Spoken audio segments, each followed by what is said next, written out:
The phone rang at 3 a.m. Frank Sinatra grabbed it immediately. He'd been waiting for this call, dreading it. The voice on the other end was Sammy's wife, Alto Vice. "Frank, you need to come now. He's asking for you." Frank was dressed and out the door in 5 minutes. Sammy Davis Jr. was dying, and Frank needed to say goodbye. May 15th, 1990, Los Angeles. Cedars-Sinai Medical Center. Sammy Davis Jr. had been fighting throat cancer for over a year. Surgery, radiation, chemotherapy. Nothing worked. The cancer spread to his lymph nodes, his lungs. By May, there was nothing left to do but wait. Frank visited Sammy almost every day. He'd sit by the bed, hold Sammy's hand, talk about the old days, Vegas in the 60s, the Rat Pack shows, the women, the gambling, the fun. They'd laugh. Then Sammy would cough and the laughter would stop. But on May 15th, something changed. Sammy's breathing became labored. His color was bad. The doctors told Alto Vice it was close. Maybe hours, maybe less. Alto Vice called Frank immediately. Frank drove to the hospital breaking every speed limit. He kept thinking about the first time he'd met Sammy. 1941. Both of them young, hungry, trying to make it in show business. Sammy was part of the Will Maston trio, dancing in small clubs. Frank was singing with Tommy Dorsey's band. They'd crossed paths at a club in Detroit. Frank remembered watching Sammy dance and thinking, this kid is special. The energy, the talent, the joy. Sammy gave everything on stage. Frank admired that. They became friends slowly. Show business acquaintances at first, then real friends. By the 1950s, when Frank formed the Rat Pack, Sammy was essential. Dean Martin had the cool factor. Peter Lawford had the Kennedy connection. Joey Bishop had the jokes. But Sammy? Sammy had the soul. He was the heart of the group. Being Sammy's friend wasn't easy, especially for Frank. Because Sammy was black, and in 1950s and 60s America, that mattered. Vegas was brutally segregated. Black performers could entertain white audiences, but couldn't stay in the hotels where they performed. They couldn't eat in the restaurants. They couldn't gamble in the casinos. They were second-class citizens. Frank hated that. When the Rat Pack performed together, Frank insisted Sammy get equal treatment. If the hotel wouldn't let Sammy stay there, Frank threatened to cancel the show. If the restaurant wouldn't seat Sammy, Frank wouldn't eat there. Frank used his power to force integration, at least for his friends. The casino owners hated it. They'd tell Frank, "You're causing problems. We have rules." Frank would say, "Then change your rules or find another headliner." Eventually, they changed the rules. Not because they wanted to, because they needed Frank Sinatra more than they needed their racist policies. Sammy never forgot that. Frank stood up for me when nobody else would. Sammy said in interviews. He risked his career, his reputation, his relationships with powerful people, all because he thought I deserved to be treated like a human being. That's not just friendship. That's love. And now, 30 years later, Frank was racing to the hospital to say goodbye to that friend, that brother. Frank burst into Sammy's hospital room. Alto Vice was there, along with Sammy's son and a nurse. Sammy was in the bed, oxygen mask on his face, eyes closed. He looked so small. Sammy had always been small, 5'6", maybe 120 pounds. But now he looked tiny, fragile, like he might disappear. Frank walked to the bedside. "Sammy, it's me. It's Frank." Sammy's eyes opened slowly. Recognition flickered. He tried to smile, but couldn't quite manage it. Frank sat down and took Sammy's hand. The hand that had tapped out rhythms on 1,000 stages. The hand that had held microphones, snapped fingers, embraced friends. Now it was thin, weak, cold. "How you feeling, Charlie?" Frank used their old nickname for each other. Charlie, short for Charlie Parker, the jazz legend they both admired. Sammy tried to speak, but the oxygen mask muffled it. The nurse removed the mask carefully. Sammy gasped, taking shallow breaths. "Been better?" He whispered. "You're gonna be fine," Frank said, knowing it was a lie. Sammy shook his head slightly. "Don't, Frank. We both know." Frank's eyes filled with tears. He squeezed Sammy's hand. You can't leave me, Charlie. What am I supposed to do without you? Sammy coughed, a wet, painful sound. You'll do what you always do. Keep performing. Keep living. Keep being Frank Sinatra. It won't be the same. Nothing's ever the same. Sammy's voice was getting weaker. But that's okay. We had a good run, didn't we? Frank nodded, unable to speak. Remember that first show at the Sands? Sammy continued. 1960. All of us on stage together. You, me, Dean, Peter, Joey. The audience went crazy. We owned that room, Frank. We owned Vegas. Best night of my life. Frank said, Mine too. Sammy smiled faintly. We changed things, Frank. We made them treat me like an equal. We broke barriers. That mattered. You mattered. Frank's voice cracked. You matter. Sammy squeezed Frank's hand with what little strength he had left. Thank you, Frank, for everything. For standing up for me. For being my brother. For loving me when the world didn't. Frank couldn't hold it together anymore. He put his head down on the bed and sobbed. Sammy's frail hand came to rest on Frank's head, a benediction. They stayed like that for several minutes. Frank crying, Sammy comforting him despite being the one dying. Finally, Frank lifted his head, wiped his eyes. I need to tell you something. Sammy, what's that? I'm proud of you. Proud to have known you. Proud to have been your friend. You were the best of us. Sammy, the most talented, the most giving, the best heart. And I love you. Sammy's eyes filled with tears.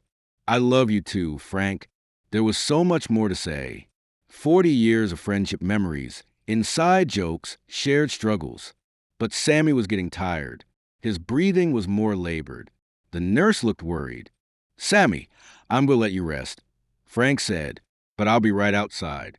I'm not leaving this hospital until... Frank couldn't finish the sentence. Sammy understood. Promise me something, Frank. Anything. Keep singing. Keep performing. Don't let this break you. The world needs Frank Sinatra. Frank nodded. I promise. And Frank, one more thing. Yeah. Tell Dean I said goodbye. Tell him I'll save him a seat at the bar upstairs. Dean Martin had died in 1995, 5 years before, though in Frank's grief-stricken state he'd momentarily forgotten. The nurse whispered to Frank, Mr. Davis, Dean passed away already. Sammy's face showed confusion, then sadness as he remembered. Oh, right, then I'll see Dean soon. He tried to smile. Save me a seat, Dean. Frank squeezed Sammy's hand one last time. You rest now, Charlie. I'll be here. Sammy nodded. His eyes closed. The nurse replaced the oxygen mask. Frank stood up slowly, his body feeling every one of his 74 years. He kissed Sammy's forehead. I love you, brother. Frank stepped out into the hallway. Alto Vice followed him. He's not going to make it through the night, is he? Frank asked. Alto Vice shook her head, tears streaming down her face. The doctors say maybe a few hours. Frank found a chair in the waiting room and sat down heavily. He thought about all the times Sammy had made him laugh, all the times they performed together, all the battles they fought side by side against racism, against those who said a white man and a black man couldn't be true friends. Frank thought about the time in 1960 when Sammy wanted to marry May Britt, a white Swedish actress. The mob threatened Sammy, told him interracial marriage was bad for business, bad for Vegas. Frank had stood between Sammy and the mob, literally. Frank had told Sam Giancana, Sammy's getting married. Anyone who has a problem with that has a problem with me. The wedding happened. Sammy and May Britt got married, and Frank was in the front row.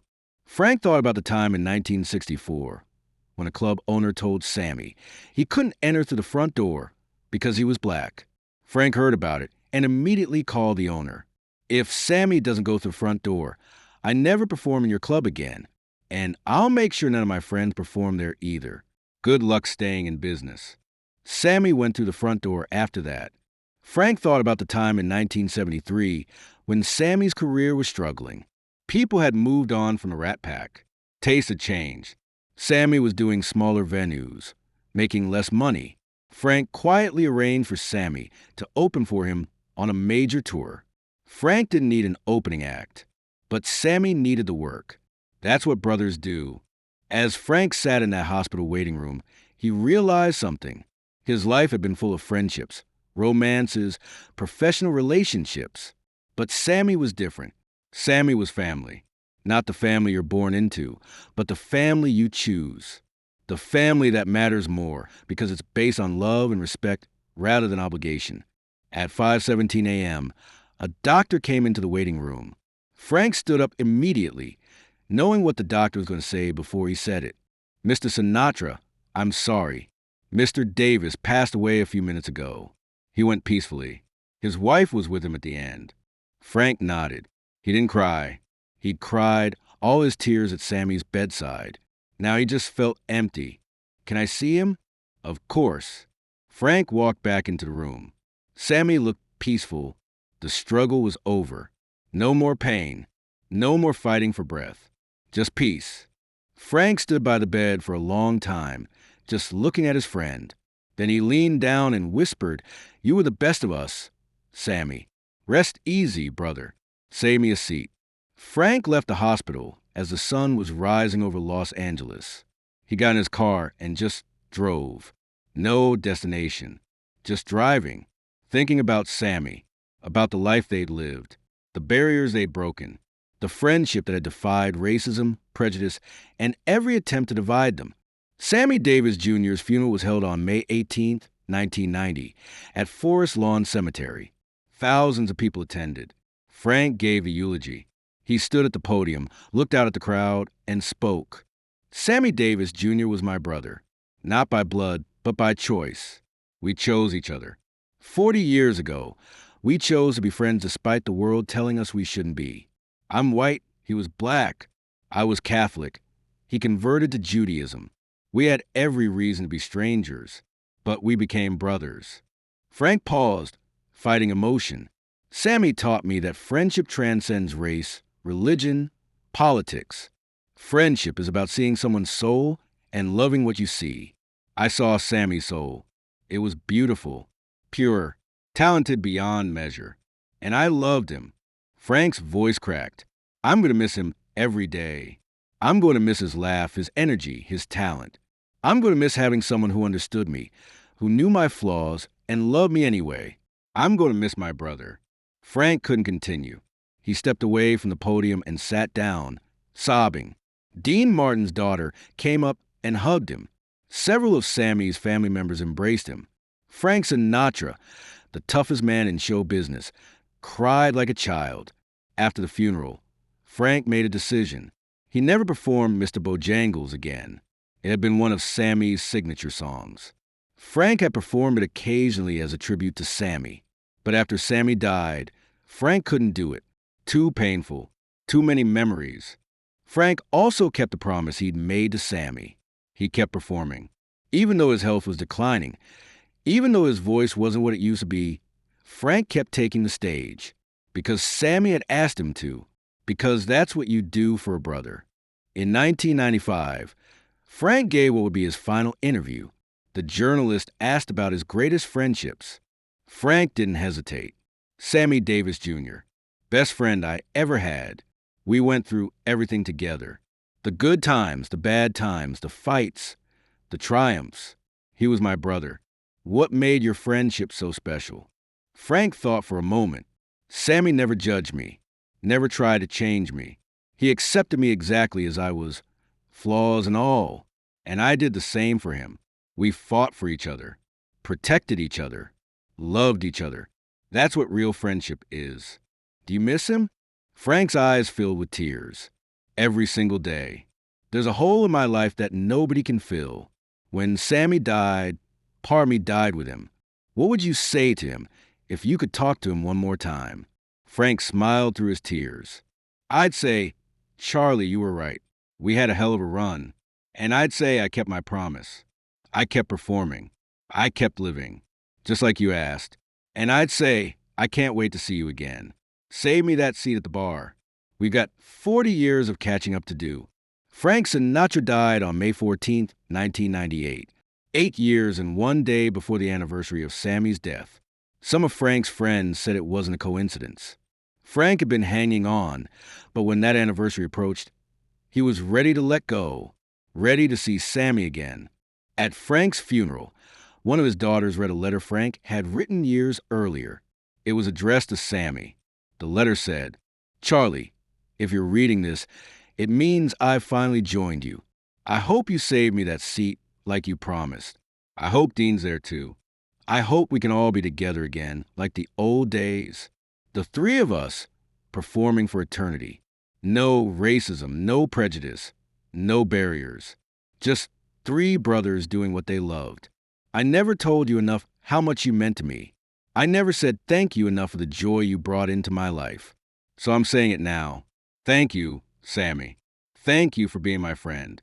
Thank you for being my brother. Thank you for teaching me that love is stronger than hate. I'll see you soon, Charlie. Save me that seat. Love, always, Frank." There wasn't a dry eye at the funeral. That's the true story of Frank Sinatra and Sammy Davis Jr. 40 years of friendship, barriers broken, racism defied, love triumphant, and a promise kept until the very end. The phone call at 3 a.m., the hospital room, the final words, the tears, the love, and the promise that even death couldn't break. Frank Sinatra and Sammy Davis Jr. proved that friendship transcends everything: race, religion, prejudice, even death itself. They were brothers. And when Sammy took his last breath, Frank was there, holding his hand, telling him he loved him. That's what matters. Not the fame, not the money, not the performances. The love between two men who chose to be brothers. Sammy died on May 16, 1990. Frank followed on May 14, 1998. And somewhere, we'd all like to think they're together again, sitting at that bar, laughing about the old days, performing for eternity. Two brothers, reunited at last, the way it always should have been.